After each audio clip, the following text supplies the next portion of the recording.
పరిశుద్ధ గ్రంథంలో కొన్ని సంగతులు. ఇర్మియా గ్రంథం 4వ అధ్యాయంలో రాయబడిన ఒక చక్కని మాటను మనం జ్ఞాపకం చేసుకుందాం. ఇర్మియా గ్రంథం 4వ అధ్యాయం 14వ వాక్యాన్ని చదువుతారా? ఇర్మియా గ్రంథం 4వ అధ్యాయం 14వ వాక్యం. యెరూషలేమా, నీవు రక్షించబడినట్లు నీ హృదయంలో నుండి చెడుతనము కడిగి వేసుకొనము. ఎన్నాళ్ళ వరకు నీ దుష్టాభిప్రాయములు నీకు కలిగి ఉండును. మార్కు సువార్తలోనికి రండి.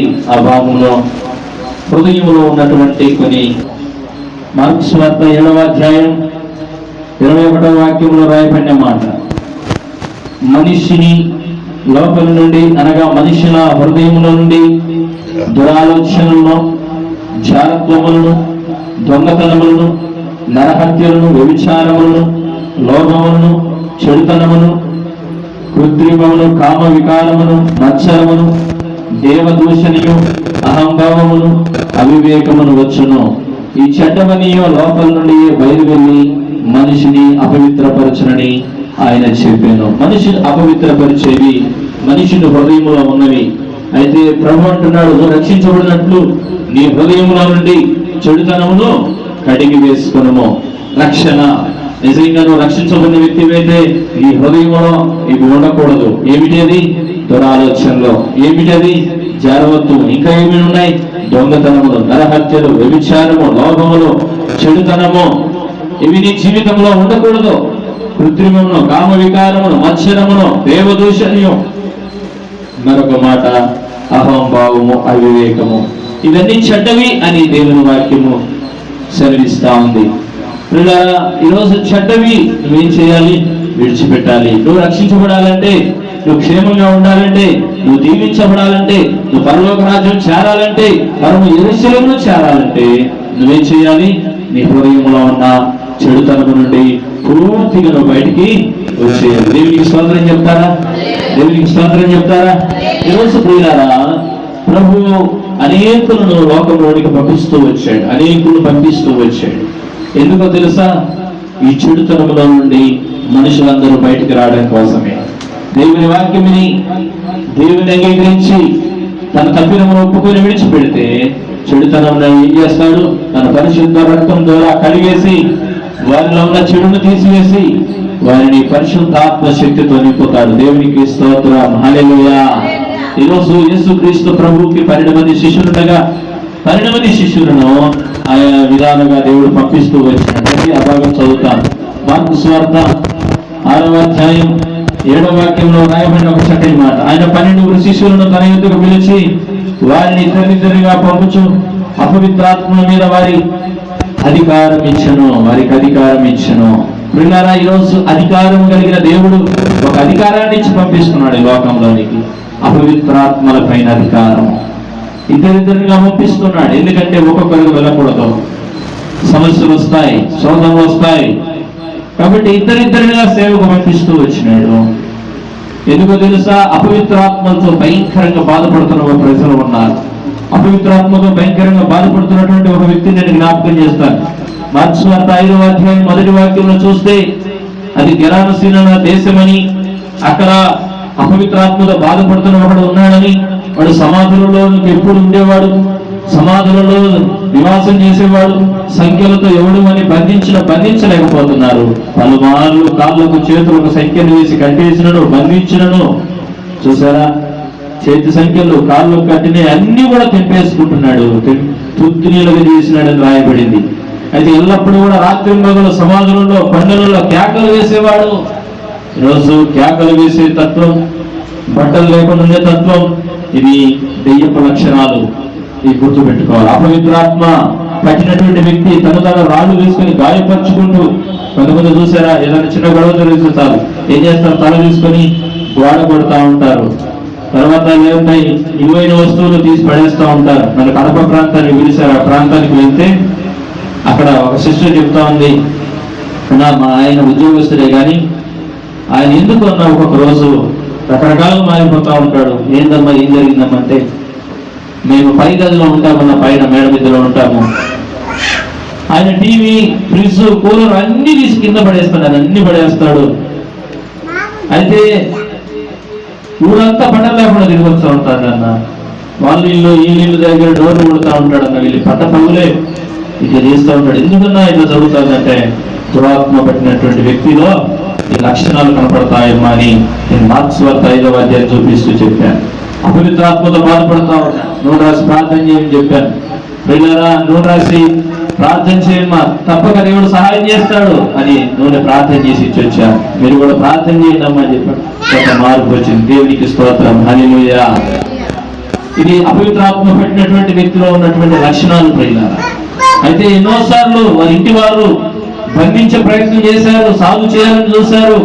ఏ ఒక్కరు కూడా అతన్ని సాధు చేయలేకపోయారు. అయితే యేసుక్రీస్తు ప్రభు చూశాడు, ఆ వ్యక్తిని చూశాడు, ఆ వ్యక్తికి విడుదల దయచేశాడు ప్రియులారా. అతనిలో దగ్గర అపవిత్రాత్మలు చాలా ఉన్నాయి. అపవిత్రాత్మలు అంటున్నాయి, అయ్యా ఈ సమయం ఇంకా రాలేదు కదా, ఇప్పుడే వచ్చావా? అయితే మమ్మల్ని తోడు వేస్తే అదిగో పందులు వినపడుతున్నాయి చూసావా, 2000 పందులు, వాటిలోనికి వెళ్ళేటట్టు మాకు సెలవీయ్యా, మేము వాటిలో నివసిస్తాము అంటే ప్రభు ఒక్కసారి ఆజ్ఞాపించగానే వీళ్ళారా ఆ యొక్క పందులలోనికి వెళ్ళిపోయినట్టుగా అపవిత్రాత్మను చూస్తాం. ఆ పందులన్నీ పరిగెత్తుకుని పోయి సముద్రంలో కూడా ఎన్ని చచ్చిపోయినాయి, దగ్గర 2000 చచ్చిపోయినాయి. ఆ వ్యక్తిలో ఉన్నటువంటి అపవిత్రాత్మలు వెళ్ళిపోయి ఆ వ్యక్తి అపవిత్రాత్మతో బాధపడుతున్నాడు. ఇదివరకు ఉన్న స్థితి ఇప్పుడు ఉన్న స్థితి ఏంటయ్యా అంటే ఇప్పుడు స్వస్థ చిత్తుడై 5వ అధ్యాయం 15వ వాక్యం మార్కు సువార్త బట్టలు ధరించుకున్నాడు. ఈరోజు దయ్యం పట్టినటువంటి వ్యక్తి, ఆ దయ్యం తొలగిపోయింది, సేనాను దయ్యం తొలగిపోయింది. మంచి బట్టలు ధరించుకొని స్వస్థ చిత్తుడై కూర్చొని ఉన్నాడు. అందరూ కూడా చూసి భయపడిపోతున్నారు, ఏంటి ఇట్లా జరిగిపోయిందని. వాస్తవానికి రోజు మారినాడు, మార్పు చెందినాడు. తన స్థితి, తన పరిస్థితి మారిపోయింది.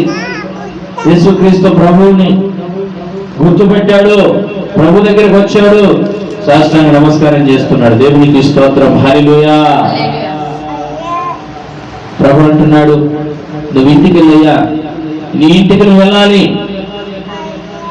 నీకు దేవుడు నీ ఎందుకు కనికరపడి ఏం చేశాడో ఆ కార్యములన్నింటి నువ్వు తెలియజెప్పాలి ఇంటి దగ్గర. 19వ వాక్యంలో చూస్తాం, నీవు నీ ఇంటికి యొద్దకు వారి యొద్దకు వెళ్ళాలి. వాస్తవానికి నువ్వు రక్షించబడిన వ్యక్తి అయితే నీ ఇంటిలోనికి వెళ్ళి నువ్వేం చేయాలో తెలుసా? నీ కుటుంబాన్ని మార్చుకోవాలి. దేవునికి స్తోత్రం. దేవుని మాటలు వింటవేమో అలా చెడుతానని నువ్వు కడిగి వేసుకొని నువ్వు పరిశుద్ధాత్మ శక్తిని పొందుకొని దేవుని బిడ్డగా నువ్వు మార్చబడి ఏం చేయాలో తెలుసా? ప్రభు నీ పట్ల చేసిన కార్యములను నువ్వు నీ ఇంటికి వెళ్ళి వివరించాలి, నీ బంధువుల యొద్దకు వెళ్ళి నువ్వు వివరించాలి, నువ్వు తెలియజెప్పాలి. దేవునికి స్తోత్రం చెప్పండి. ఈరోజు ప్రభు నీ యొక్క కనికరపడి నీ జీవితంలో చేసిన అద్భుతాన్ని గురించి, నీ జీవితంలో చేసిన మేలుని గురించి మరొకరితో పంచుకోవాలి. ఎప్పుడైతే ప్రియులారా నువ్వు అలా పంచుకుంటావో ఎవరైనా అక్కడ బలహీనులు ఉంటే వారు కూడా బలపరచబడతారు, ప్రభుని తెలుసుకుంటారు, వారు కూడా ప్రభునందు విశ్వాసం ఉంచుతారు. వారి జీవితాలలో కూడా ప్రభు కార్యములు దేవుడు జరిగిస్తాడు. ప్రియులారా వారు ప్రభునందు విశ్వాసం ఉంచితే చాలు, ప్రభు అద్భుతం చేస్తాడు. ఈరోజు వాక్యం విన్నటువంటి నీవు సంతోషంగా అంగీకరించాలి. 16వ వాక్యం చదువుతారా? 4వ అధ్యాయం మార్కు సువార్త 16వ వాక్యం. రాజ్యంలో విత్తబడిన వారు ఎవరు? వాక్యీకరించేవారు. ఈరోజు ప్రియులారా 20వ వాక్యం చదువుతాం. మంచి నెల విత్తబడిన వారు ఎవరనగా వాక్యం విని దాన్ని అంగీకరించి అనే మాట చూస్తాం. 30 దంతలు 60 దంతలు 100 దంతలు ఫలించాలి. ఈరోజు నువ్వు వాక్యం వింటున్నటువంటి నీ జీవితంలో చెడుతనాన్ని పూర్తిగా ఏం చేయాలి? పూర్తిగా విడుదలైపోవాలి. ఏమాత్రము కూడా నీ జీవితంలో చెడు అనేది ఉండడానికి వీలు లేదు, అపవిత్రమైనది ఉండడానికి వీలు లేదు, దేవునికి వ్యతిరేకమైనది నీ జీవితంలో ఉండడానికి వీలు లేదు. అయితే నువ్వు ఎలా మార్చబడతావు అంటే 30 దంతలు 60 దంతలు 100 దంతలుగా చివరికి నువ్వు ఫలిస్తావు. దేవునికి స్తోత్రం. చెప్పండి, దేవుని నామమున మహిమపడతావు. ఈరోజు ప్రభుని ఎందుకు కనికరపడినాడు, ఆయన జాలిపడినాడు, ఆయన పరిశుద్ధమైన రక్తాన్ని నీ కొరకు చిందించినాడు. ఎందుకో తెలుసా? నువ్వు 30 దంతలుగా, 60 దంతలుగా, 100 దంతలుగా నువ్వు ఫలించాలి. ఇది ప్రభు ఆశించాడు. ప్రభు నిన్ను కోరుకునేది ఏంటంటే నువ్వు ఫలించాలి, చివరిగా నువ్వు ఫలించాలి, నువ్వు చేయించిన పనిలో నువ్వు ఫలించాలి, నువ్వు అభివృద్ధి చెందాలి, నువ్వు విస్తరించాలి. నువ్వు ఏ పని చేస్తున్నావో సామెతల గ్రంథం మనం చూడగలిగితే నువ్వు ఏ పని చేసినా ఏ కష్టం చేసినా నువ్వు అభివృద్ధి చెందుతావు, నువ్వు ఫలిస్తావు రాయబడింది. దేవునికి స్తోత్రం, హల్లెలూయా. నువ్వు ఏ కష్టం చేసినా నువ్వు ఫలిస్తావు. ఎందుకంటే నీ కష్టాన్ని దేవుడు చూస్తున్నాడు, నీ బాధను దేవుడు చూస్తున్నాడు. నువ్వు దేవుని పైన ఆధారపడి నువ్వు పని చేస్తా ఉన్నావు, ఆ పనిలో నువ్వు ఆశీర్వాదాన్ని పొందుతావు. ఎందుకంటే దేవుని మీద ఆధారపడి నువ్వు చేస్తున్నావు కాబట్టి దేవుని సహాయం నీకు అందుతుంది. దేవుడు లేకుండా నువ్వు ఏ పని చేసినా దాంట్లో దీవెనను నువ్వు చూడలేవు. నువ్వు మంచి జీవితాన్ని నువ్వు చూడాలంటే, ఆశీర్వాదకరమైనటువంటి జీవితాన్ని నువ్వు చూడాలంటే నువ్వు మొదటిగా నీలో ఉన్న చెడుతనాన్ని పూర్తిగా విడిచిపెట్టాలి. ఎందుకంటే నేను అది అపవిత్రపరిచేది. ఆ చెడ్డవన్నీ నిన్నేం చేస్తాయి? లోకంలో నిన్ను నెమ్మది లేకుండా చేస్తాయి. దెయ్యపు కార్యాలు, అపవిత్రమైన కార్యాలు, ప్రభుకు వ్యతిరేకమైన కార్యాలు. ఏమిటి? దురాలోచన నీలో ఉంటే నువ్వు అభివృద్ధిని చూడలేవు. జాగ్రత్త నీలో ఉంటే నువ్వు చూడలేవు. దొంగతనం చేసే బుద్ధి నీలో ఉంటే నువ్వు అభివృద్ధిని చూడలేవు. నరహత్యలు, వ్యభిచారము, లోభములు, చెడుతనము, కృత్రిమములు, కామ వికారము, మత్సరము, దేవదూషణ, అహంభావం, అవివేకము, ఇవన్నీ చెడ్డవిని ఈ హృదయంలో ఉన్నాయని, ఈ హృదయంలో ఇవేం చేయబడాలి? యేసు రక్తం చేత కడిగి వేసుకొని నువ్వు రక్షణ పొందాలి. చదువు దేవునామాన్ని మెచ్చుకోవాలి. నువ్వు రక్షణ పొందాలి. నువ్వు రక్షణ పొందినాలని చెప్పుకుంటున్నాను. నీలో ఈ లక్షణాలు ఏమాత్రమో కనపడకూడదు. ఏదన్నా ఏం చేస్తున్నావు కూడా అభివృద్ధి లేదన్నా, ఫలింపు లేదన్నా, నెమ్మది లేదన్నా అంటే నీ జీవితంలో ఒకవేళ అవి ఉన్నాయేమో, అందుకే నీకు నెమ్మది లేదేమో, అందుకే నీకు సమాధానం లేదేమో, అందుకే నీకు మనశ్శాంతి లేదేమో. ఒకసారి ఆలోచన చేస్తూ దేవుడే మాట్లాడుతున్నా, తన భక్తుల ద్వారా మాట్లాడుతున్నాడు. ఒక వ్యక్తి ప్రియులారా స్వస్థ చిత్తుడై ప్రభు దగ్గర కూర్చున్నాడు, మంచి బట్టలు ధరించాడు. ఈరోజు దెయ్యం తొలగిపోయింది, దెయ్యపు కార్యాలు తొలగిపోయినాయి, దెయ్యపు ఆలోచనలు తొలగిపోయినాయి, దెయ్యపు బుద్ధి తొలగిపోయింది. ఈరోజు తన తినే తిండిలో, తన కట్టుకునే బట్టలలో, తన ఉండే నివాస స్థలము అన్ని మార్పు వచ్చింది. దేవునికి స్తోత్రం చెప్పండి. నిజంగా అది వరకు అపవిత్రాత్మ పట్టినప్పుడు తన తినే తిండి, నిజంగా తను ఉండే విధానము, తన బట్టలు ధరించే విధానము, తన కేకలేసే విధానము, ఇవన్నీ మార్పే. ఇవన్నీ భయంకరంగా ఉండేవి. పొరుగు వారికి ఎప్పుడు హాని కలగజేసేవి, పొరుగు వారికి ఎప్పుడు నెమ్మది లేకుండా చేసేవి, తన కుటుంబానికి ఎప్పుడు దుఃఖం కలగజేసేవి, ఎవరికి మనశ్శాంతి లేకుండా చేసేవి.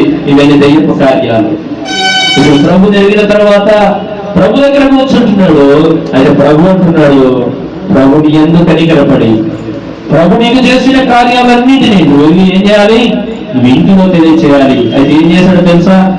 మత్స్వార్త 5వ అధ్యాయం 20వ వాక్యంలో నుండి ఆ భాగం చదువుదాం. వాడు వెళ్ళి యేసు తనకు చేసినవన్నీ దేకపొలిలో ప్రకటింపనారంభింపగా అందరూ ఆశ్చర్యపడి చెప్పడు దేవునామని మెచ్చుకోవాలి. ప్రకటిస్తా ఉన్నాడండి. ప్రభు చెప్పిన మాట ఏమిటి? నువ్వు వెళ్ళు, ఇంటికి వెళ్ళు, నీ ఇంటికి వెళ్ళు. ప్రభుని ఎందుకు కనికరపడి ఏం చేశాడో నువ్వు చెప్పుకో అంటే ఇంట్లోనే కాదండి, అతను ఆ ప్రాంతం అంతా ప్రకటిస్తున్నాడు. చెప్పడు దేవునామని మెచ్చుకోవాలి. ప్రభు నా పట్ల ఇదివరకు కార్యం చేశాడు. ఒకప్పుడు నా స్థితిని, ఒకప్పుడు నా బుద్ధిని, ఒకప్పుడు నా స్థితిగతులని ఎవరు నన్ను సాగు చేయలేకపోయారు, ఎవరు నన్ను మంచి మనిషిగా మార్చలేకపోయారు. ఇదిగో నేను ఈరోజు మంచి బట్టలు ధరించుకొని ఇలా నేను ఆరోగ్యకరంగా ఉన్నాను, 3 పూటలు నేను తింటున్నాను, కుటుంబంలో నేను సంతోషంగా ఉంటున్నానంటే ఆ జీవము కలిగిన దేవుడే, ఆ పరిశుద్ధుడని యేసయ్యే ప్రభు నా పట్ల కనికరపడినాడు, నన్ను కరుణించినాడు, నన్ను స్వస్థపరిచినాడు అని సాక్ష్యం చెప్తున్నాడు. పిల్లలారా, ఈరోజు నువ్వెందుకు చెప్పకూడదు? ఇదిగో నా జీవితంలో ఉన్న చెడు లక్షణాలను, చెడు గుణాలను దేవుడు తీసివేసినాడు. ఈరోజు మంచి మనిషిగా దేవుడు నన్ను మార్చినాడు. ఈరోజు నేను 3 పూటలు అన్నం తింటున్నానంటే, కుటుంబంలో నేను సంతోషంగా ఉన్నానంటే, మంచి బట్టలు ధరించుకొని ఉన్నానంటే దీనికి కారణం ప్రభువే. నాలో ఉన్న చెడు లక్షణాలను ప్రభు తీసివేసి మంచి గుణాలతో దేవుడు నన్ను నింపి ప్రభు బిడ్డలను మార్చి తన రక్తంతో నన్ను కడిగి ఈరోజు తన బిడ్డగా మార్చుకున్నాడు. ఈరోజు నువ్వెందుకు ప్రకటించకూడదు ఆయన గురించి? నీ జీవితంలో చేసిన మేలును బట్టి దేవునికి నువ్వు కృతజ్ఞతాస్తుతులు చెల్లించాలి. దేవునికి స్తోత్రం చెప్పండి.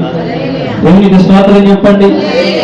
ఈరోజు ఒక దెయ్యం పడినటువంటి వ్యక్తి విడుదల పొందిన తర్వాత ఆ ప్రాంతమంతా ప్రకటించడం మొదలుపెట్టాడు. ప్రజలంతా ఆశ్చర్యపడుతున్నారు, ఆనందిస్తా ఉన్నారు ప్రభుతో. ఈరోజు నువ్వు కూడా ఒక సువార్తను ప్రకటించే వ్యక్తిని ఎదురు మార్చబడకూడదు. నువ్వు కూడా ప్రభు గురించి, ప్రభు ప్రేమను పరిచే వ్యక్తిగా నువ్వు ఎందుకు మార్చబడకూడదు? నువ్వు కూడా దేవుని యొక్క పనిలో ఎందుకు పాలి భాగస్తుడు నువ్వు కాకూడదు? దేవుని జత పనివాడిగా నువ్వు ఎందుకు ఉండకూడదు? ఈరోజు దేవుని పని చేస్తే దేవుని ఆశీర్వాదం ఉంది, దేవుని పని చేస్తే దేవుని దీవెన ఉంది. దేవునిలో నువ్వు స్థిరపడితే నువ్వు ఫలిస్తావో. చదువు దేవుని నామాన్ని మెరుగుపడతాం. హల్లెలూయా. మరొక మాట రండి, ఆ భాగం చూద్దాం. మార్క్స్ వార్తలోనే 5వ అధ్యాయంలో, మార్క్స్ వార్త 5వ అధ్యాయంలో 17, 18 చూద్దాం. పిల్లరా, తమ ప్రాంతం విడిచిపోమని వారాయణను బతిమాలు కొనసాగిరి. నిజంగా ఒక వ్యక్తి బాగుపడిన తర్వాత యేసుక్రీస్తు ప్రభుని ఏం చేయాలి? ఇంకా ఆహ్వానించాలయ్యా, మా కుటుంబాలలో చాలా మంది ఉన్నారయ్యా, మా కుటుంబాలలో పెద్దల మాట వినని వారు ఉన్నారయ్యా, మా కుటుంబాలలో మాకు తలనొప్పి తీసుకొచ్చే పిల్లలు ఉన్నారయ్యా, మా కుటుంబాలలో చెడు వ్యసనాలకు బాధితులైపోయిన వారు ఉన్నారయ్యా. వారిని ఎన్నోసార్లు మేము సాధు చేయాలని చూసాము, కానీ వారు సాధు కావట్లేదయ్యా. మా ప్రాంతంలో ఉండాలయ్యా, ఇంకా మా ప్రజలందరూ మారాలయ్యా అని ఆయనను గ్రామంలోని తోలుకెళ్ళాలి. కానీ వారు ఏమంటున్నారు? ఆ ప్రాంత ప్రజలు ఏమంటున్నారు? తమ ప్రాంతం విడిచిపోమని ఆయన బతిమాలు పడుతున్నారు.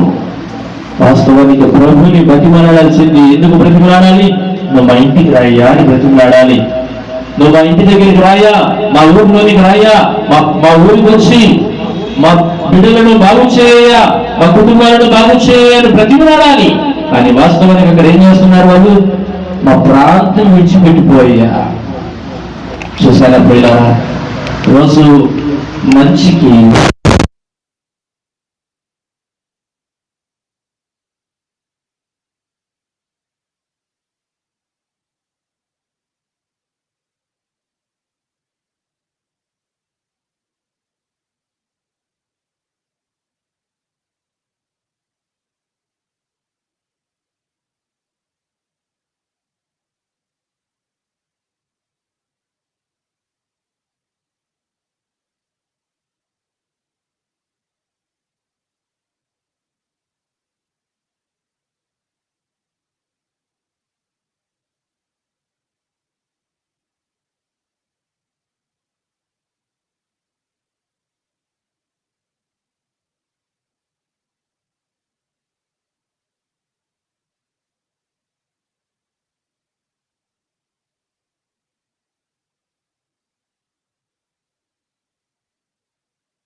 సంపూర్ణతకు సమానమైన సంపూర్ణత కలవారు వరకు ఆయన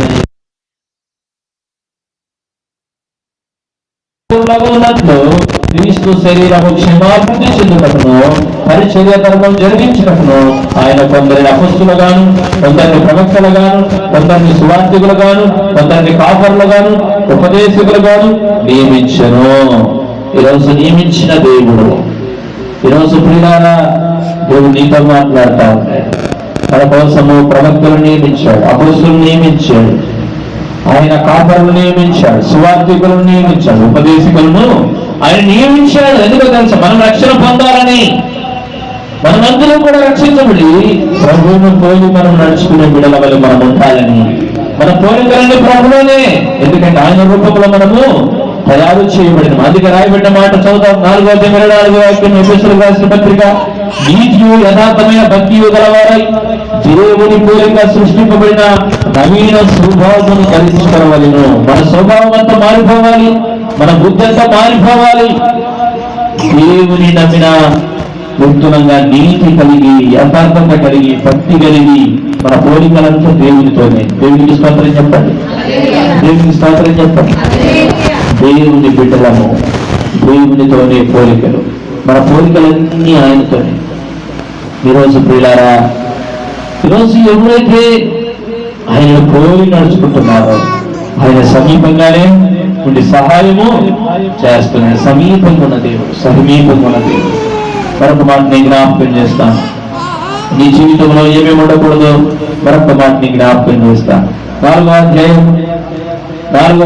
30వ వాక్యం, దేవుని పరిశుద్ధాత్మను దుఃఖపరచకుడి.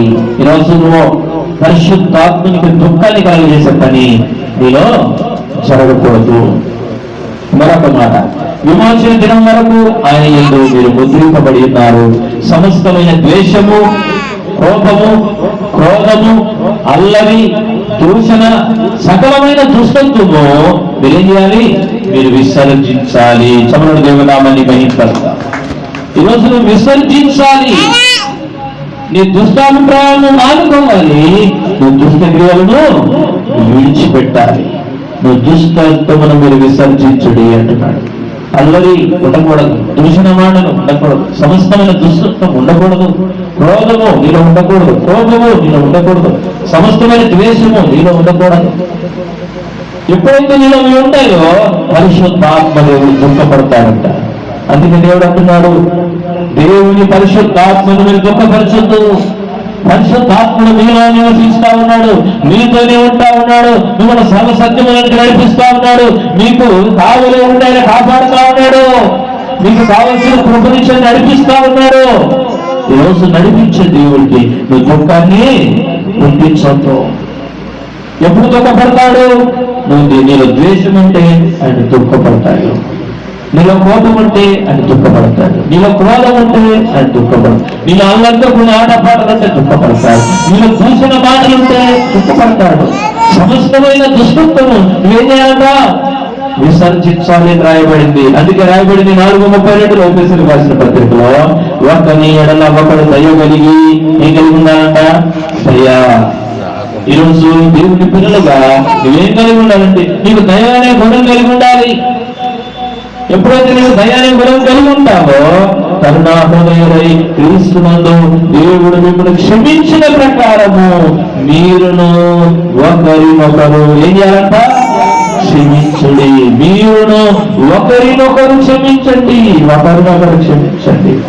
క్షమించి విడిచిపెట్టేసేయండి, దేవునికి అప్పచెప్పండి. అంతే. ఇంకా మీ మనసులో ఇంకా చోటు ఇవ్వకండి, అపవాదిని చోటు ఇవ్వకండి.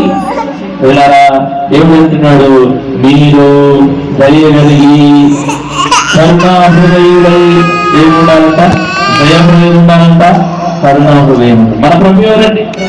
దయ కలిగిన దేవుడు, కరుణ కలిగిన దేవుడు. ఈరోజు నీలో ఉండాల్సింది దయ, నీలో ఉండాల్సింది కరుణ, నీలో ఉండాల్సింది చదివించే లక్ష్యం. తలవంచి ప్రార్థన చేశాను. ఈరోజు ప్రియులారా, నువ్వు 30 60 100 ఫలించబోతున్నావు. ఎప్పుడు తెలుసా? నీ హృదయంలో చెడుతనం పూర్తిగా తొలగించినప్పుడు, దేవునికి వ్యతిరేకం పూర్తిగా నీలో నుండి తొలగిపోయి నీలో దేవునికి స్థానం ఉండాలి, దేవుని మాటకు స్థానం ఉండాలి. అందుకే నువ్వు రక్షించబడినట్టు నీ హృదయంలో నుండి చెడుతనము కడిగి వేసుకున్నావు. ఎప్పుడైతే నువ్వు యేసు రక్తం చేత కడగబడి నువ్వు రక్షణ పొంది అపవాది క్రియలను విసర్జిస్తావో నువ్వు పరిశుద్ధాత్మ దేవుని సంతోషపడతావు. నువ్వు అడుగు వాటింటికన్నింటికంటే దేవుడంతా ఊహించు వాటన్నింటికంటే అత్యధికంగా ఆయన చేస్తాడు. ఆయన శక్తి కలిగిన దేవుడు. ఈరోజు దేవుడు నీతో మాట్లాడుతున్నాడు. నీలో కార్యక్రమాలు జరిగించడానికి ఆయన సిద్ధంగా ఉన్నాడు. ఎబిసి 3:20 అన్నాడు, మనలో కార్య సాధకమైన తన శక్తి అన్నాడు. ఆయన శక్తి మనము నడిపిస్తుంది, ఆయన శక్తి మనల్ని కాపాడుతా ఉంది, ఆయన శక్తి చేత మనల్ని పోషిస్తా ఉన్నాడు. మనం అడుగు వాటికంటే, మనం ఊహించు వాటికంటే, మనం అడుగుతూ ఉంటాం దేవుణ్ణి, ఎన్నెన్నో ఊహిస్తూ ఉంటాం. వాటన్నిటికంటే అత్యధికంగా ఆయన చేయగలవాడు దేవుడు. ఈరోజు నువ్వు దేవుని మాటకు లోబడి నువ్వు రక్షణ పొందితే నీ జీవితంలో ఆశీర్వాదాలు చూస్తావు, మేలును చూస్తావు, దీవెనను చూస్తావు. ఈరోజు ఒక చిన్న ప్రార్థన చేస్తావా? ప్రభువా, నాకు క్షమించే గుణము నేర్పు. ప్రభువా, కరుణ కలిగిన హృదయం నాకు దయచేయి. ప్రభువా, దయ కలిగిన హృదయం నాకు దయచేయి. ఈరోజు అతి హృదయం నాకు దయచేయి. చిన్న ప్రార్థన చేసుకో.